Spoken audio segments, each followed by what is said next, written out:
Hello, my friends, and welcome back to Investments, Chapter 3, Organization and Functioning of Securities Markets. So, if any of you have ever been to New York City, the financial capital of the world, then maybe you had the opportunity to go by the New York Stock Exchange. So, this is a fuzzy picture of the New York Stock Exchange. It used to be easy to get into the New York Stock Exchange, but after 9/11, they beefed up the security, and it's much more difficult to get into the building, but you can still walk past the outside.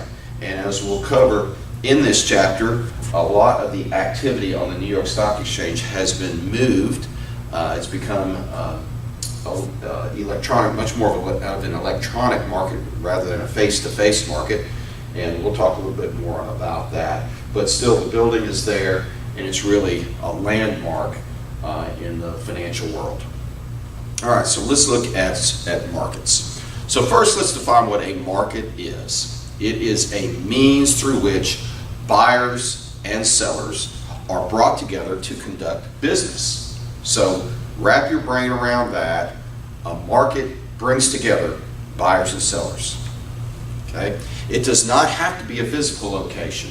For thousands of years, markets were physical locations, except for the people who would walk around with their carts and take the market to the customers. But the primary markets throughout the history of civilization were fixed places that people went to, knowing that they could go there to conduct business. But no longer does it have to be a physical location, and your generation knows that better than any generation. Okay, it can be electronic. Okay, so the market does not have to actually own the assets being traded. Okay, the market can simply bring together buyers and sellers of products and services. Doesn't have to provide the products and services, doesn't have to own the products and services. It just brings together the buyers and sellers. I'm going to check the recording here, make sure everything's going smoothly. Looks like it is, so let's keep on going. All right, so the key to a market is communication, bringing together buyers and sellers. The market must provide the information and the platform or the framework to facilitate the exchange of assets and services.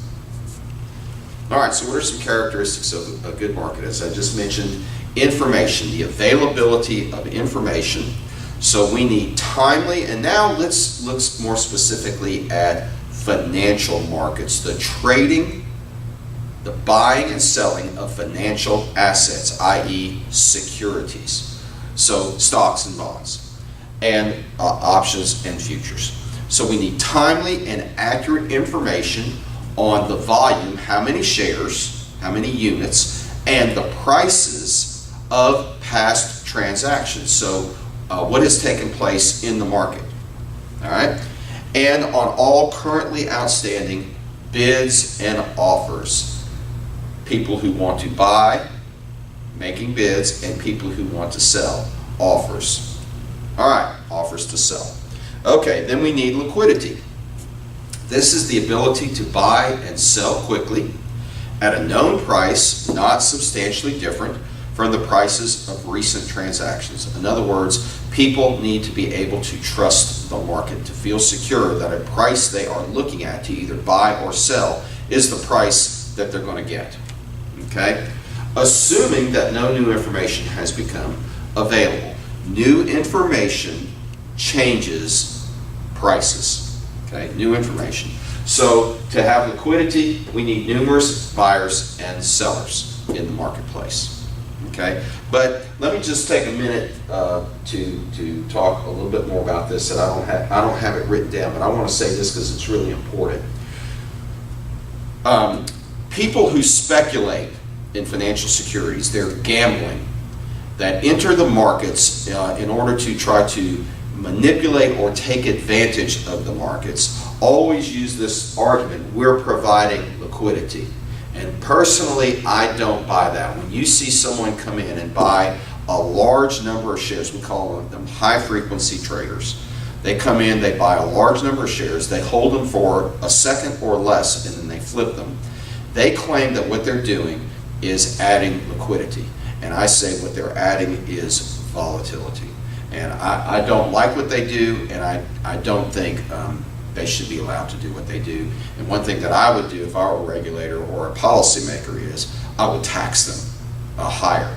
I would have a high tax rate to try to discourage them from manipulating the market. Okay, don't buy that argument. When you hear, oh, we're just adding liquidity, no, I don't think that's true. All right, so we need internal efficiency to have a good market, and that means low transaction costs. And transaction costs, commissions, have really come down in the last 20 years significantly. Okay, and we'll talk more about that. And then external efficiency, okay? And external efficiency means that market prices are accurate. Market prices reflect all information regarding supply and demand factors that are available. So these prices are good prices, and prices, if they're going to have external efficiency, they should adjust quickly to new information and to changes in supply and demand. Okay? And supply comes from issuers or sellers of securities, and demand comes from buyers. All right. So there are two types of markets. There are primary markets, and then there are secondary markets. So let's look at primary markets. There's one key thing that separates primary markets and secondary markets. Okay. Primary markets are where new issues of securities are sold. And here's the key. The proceeds of a security sale will go to the issuer of the securities, the company, the organization that is selling the securities, issuing new securities for the first time. Okay? In other words, if Walmart is the issuer, then Walmart gets the money realized from the sale of securities. Walmart is selling securities in order to raise capital. Okay? All right, U.S. government bonds, where do they trade? There are bills, notes, and bonds, and they are auctioned by the U.S. Treasury. That is the job of the U.S. Treasury, to manage the cash flow for the government. And they are sold mainly to a network of 35 large financial institutions. Okay, this is a primary market. These are commercial and investment banks, okay, that buy these bonds, notes, bills, notes, and bonds, and also to individuals who get involved in the auction. Okay, there is a way for individuals to buy treasuries from the government. We'll go into more detail in the bond chapter about that. Okay, then there are municipal bonds. So we have U.S. government bonds, now we have municipal bonds. And again, I'll provide more detail on bonds. They are underwritten and sold by actually I have provided some detail in chapter 2, by investment banks or commercial banks. And we'll talk about, I'll give you some more detail on what underwriting is. Okay. Then there's corporate stock or equity and bond issues, and they are underwritten by investment banks. All right, sometimes an issuer will place an entire issue with a limited number of customers, sometimes just one customer, okay? And this is known as a private placement, and this is done because registration and distribution costs are much lower. In other words, it costs less to get the securities from the issuer to the investor if you cut kind of the middle people out. And that's what we're doing. It's when the issuer goes directly to one or two or three large customers and says, here's the contract, okay?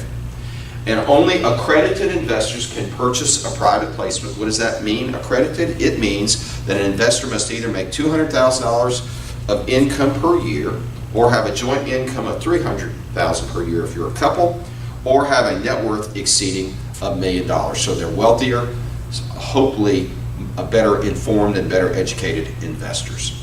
All right, speaking of underwriting, let's see, make sure we go, so we're going to slide 9. Underwriting involves 4 activities. First, advice. The underwriter, which is the investment banker, provides financial and legal advice to the issuer about raising capital and how to structure that capital. Okay? Risk. The underwriter will then buy the entire issue from the issuer. Okay?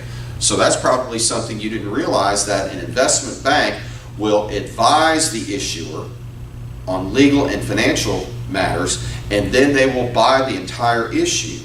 Okay? Then they will hand it to their sales force, the brokerage department. So you have the underwriting department or corporate finance department, and then you have the brokerage department, and these are the brokers that will sell the securities to their customers. Okay? Then you have support, and so this is kind of breaking down what happens at an investment bank. Then you have support after the sale, and these are the research analysts, and I was a research analyst. I also worked in corporate finance. These people write research reports, and they also make markets, and we're going to talk about over-the-counter markets. They make markets or hold inventories of the stock. Okay? So there's several different kinds of underwritings, and they're usually done on a negotiated basis. Okay? And with a negotiated underwriting, the underwriter will work with the issuer to help structure the deal, how many shares, what price, how they're going to sell it, and then they negotiate fees with the issuer. This is what we charge. It's usually a percentage of the amount raised, the total amount of money raised for the issuer. It's usually a percentage, 1 to 1.5%. Okay? The underwriter will then buy the entire batch of securities from the issuer under this type of deal. Then we have the competitive bid basis. Okay? This is where the issuer works out the basics of their deal, and then they invite underwriters to bid on buying the entire batch of securities. So they do a lot of the legwork themselves. It's like being a general contractor if you're going to build a house. Okay? The underwriter will buy the entire batch of securities from the issuer under this type of deal.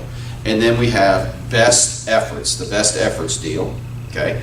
This is where the underwriter does not buy the securities. The underwriter will provide legal advice, but they won't buy the deal. Therefore, they don't assume any financial risk. But they do the best they can to sell the securities to third parties, their customers. Okay? Best efforts deals are usually done when underwriters are not very interested in a deal. They think that it's risky. Okay? So be careful when investing in these. And a friend of mine years ago called me. His sister worked for a company that sold nutritional supplements, and they were going public. And my friend's sister, who worked for this company, wanted to put their entire life savings into the deal. And he asked me to look at it because he knew that I was an expert in that. So I looked at what's called a prospectus, a booklet that provides details of the deal. And I looked at it. The first thing it said was it was a best efforts deal. There were several things about this deal that really bothered me, and so I advised my friend to tell his sister to tread very, very carefully. And shortly thereafter, some more information came out, and the top two executive officers, the chief financial officer and the chief executive officer, had been convicted of fraud in previous deals. So you got to look out for these best efforts deals. All right, 2 types of primary issues. The first is the initial public offering, IPO. You'll hear that a lot on CNBC, the Financial News Network. IPO. Okay, this is an offering of securities that have never been traded or issued. So they're brand new securities, never been traded. For example, a company issues publicly traded stock for the very first time. It's called going public, or taking a company public.